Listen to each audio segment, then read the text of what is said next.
Hey guys, I'm back today with this short tutorial to show you how I made this beautiful home decor piece from an idea that I saw from Pinterest. First up, you'll need some paint, paint tray and a paintbrush or sponge, whichever you're going to use. You can use some pins or glue, whichever is your preferred choice. Some cardboard, I've got an old pizza box that hasn't yet been used for the back. Some wood that I've chopped up from the shed, your glue gun, some string, any string of your choice. I've got two different choices here of some that I just had lying around. So I'm going to pick one of the two once I get started because I'm not sure yet, and then I just have a sanding block that I'm going to use just to smoothen down some of the wood.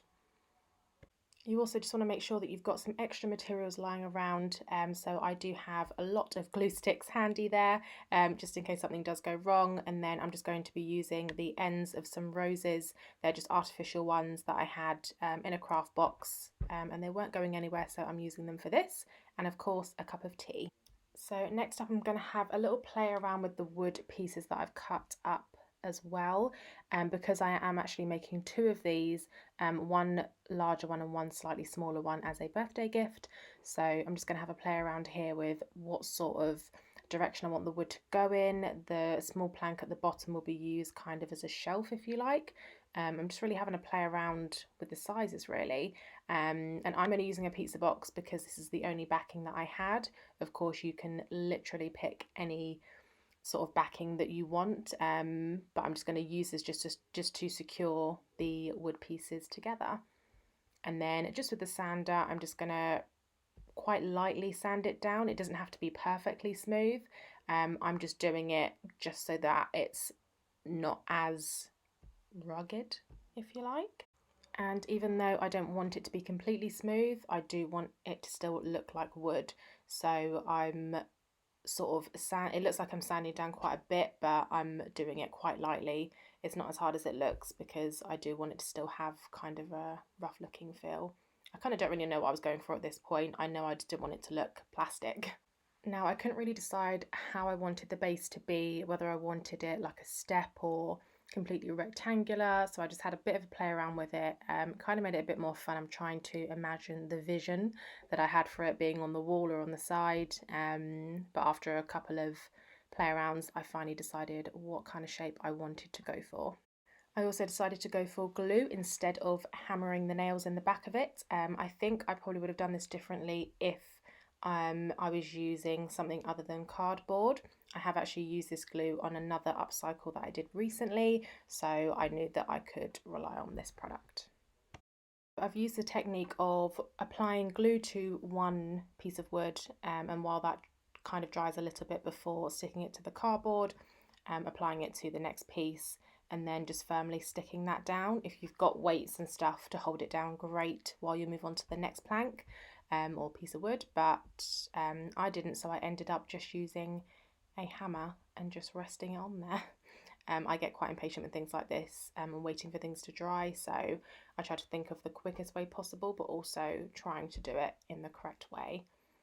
And also not forgetting to just pop some glue on the sides of the pieces as well, just to secure those side by side, obviously, so they're not just going to slide apart.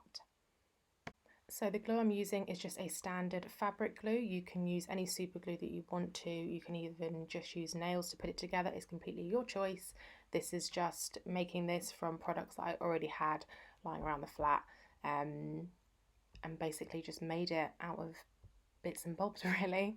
The wood I'm using is actually packaging from a cooker that we bought about 6 months ago, that I said to my other half I want to keep it. I know it will come in handy for something someday.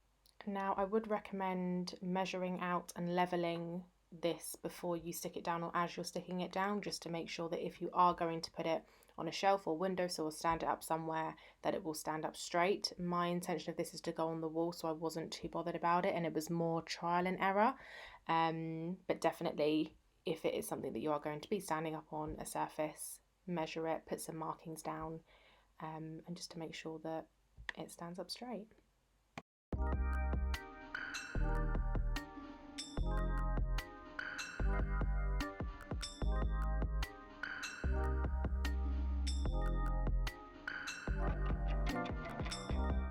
Moving on now to the funnest part is the paint. Now I'm literally just using a plain white paint that I had in our shed, and I'm pretty sure this is the one that we used to paint our hallway. Now I don't know whether I wanted to go for, I didn't want to go for the perfect paint look or a rustic look or whatever. Now I did also forget to record the first coat, but as you can see I have left it quite patchy, just because as I said, I wasn't really sure whether I wanted to go for like a rustic look or fully white. So you can see here how I've left it so that it still does actually look like wood, and I've left some markings on there and just some rough bits and pieces just so you can see it a bit better. But I do think going in with a second coat to cover up those patchy bits and just make it a bit more white, that is the kind of look that I feel I want to go for. And I filled in quite a few of the ends as well, as I did forget, as you can see, but I definitely think it looks better a bit more white. But obviously you can stain the wood, paint the wood, whichever you prefer. Obviously have a little browse with colours before you start painting, just in case you end up painting something and then it's not really what you want. Now, bringing out one of my favourite things to use is the glue gun. Now, what you don't want to do, I'll say this now, is be a smart ass like I tried to be and try to make fancy zigzag lines, because it did not stick. I totally forgot that glue guns dry very quickly, and it ended up just being a bit of dry plastic on top, which I had to peel off and redo. So you'll see in a second where it did not stick down and I've had to redo it. It didn't waste that much, but just remember that glue guns dry very quickly, and try not to be so fancy with it. You're not going to see it anyway. The goal is just for it to stick down.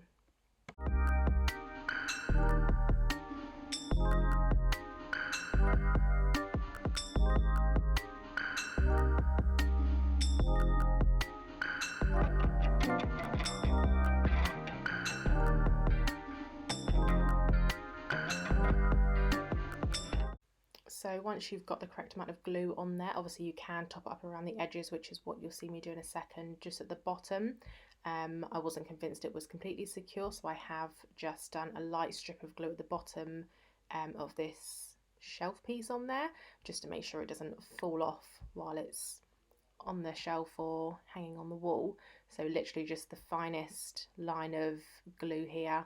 And then I did end up painting over it anyway, so you couldn't really see it, to be honest. And then I have also just painted over the little shelf lip on here.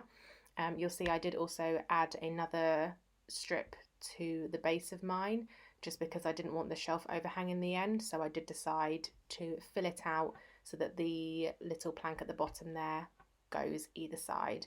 And you can see now that that second coat of paint is a lot better. Still has a bit of a rough look to it, but I'm much more liking this version than it was previously, where it was a bit patchy. So I think where I haven't sanded it down too much, and it's left it looking quite alright.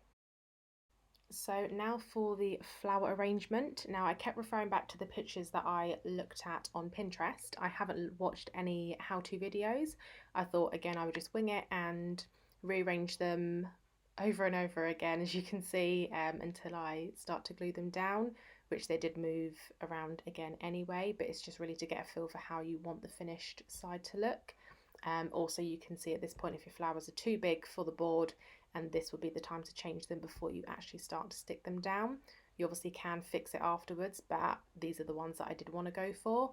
So I started by literally just adding the smallest blob of glue down. You don't need that much to cover the whole board in it. You just need to gradually add bits at a time, and then just firmly hold your product down just to make sure that that sticks in the place that you've put it.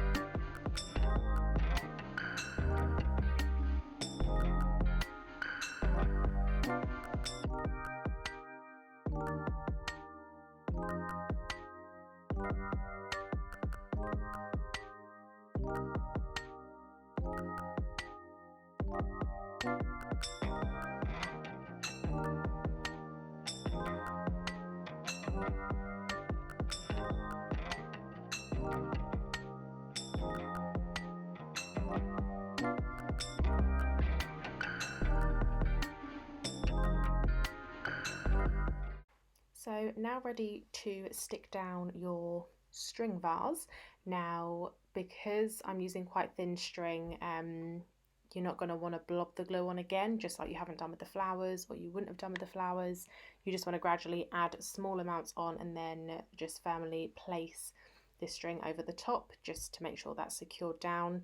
And as it is quite a light string that I am using, there is no need to use such a large amount of glue, so gradual amounts, and then if you need to add some at the end, then add that on. Don't overdo it at the start because it will just get messy and you'll just end up with a lot of extra glue, and even though it does dry clear, you can still see it if you are adding too much. So I've literally just gone into the corners here, as you can see, and I'm just firmly pressing down the string just to try and create the shape of a vase. So just to give you a little insight as to how it's looking so far, because the string is quite thin, I did think about twisting it a little bit, but then I decided just to leave it and just overlap it only slightly. I don't want it to look as sharp because it is a crafty project and I do still want it to look like it's handmade.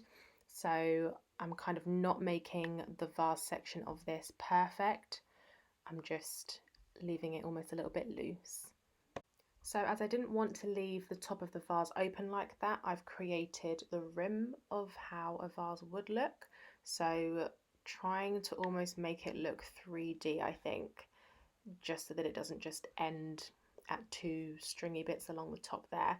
So I've tried to kind of make it look like the flowers are going into it, and I've tried to then loop it behind the flowers, which I see now I probably should have done at the beginning, but that depends on how you want it to look at the end.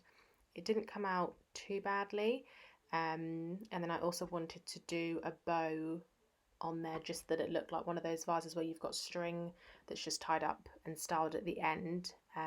So again, just winging it at this bit really, just to try and finish it off and just still make it look like it is a finished vase.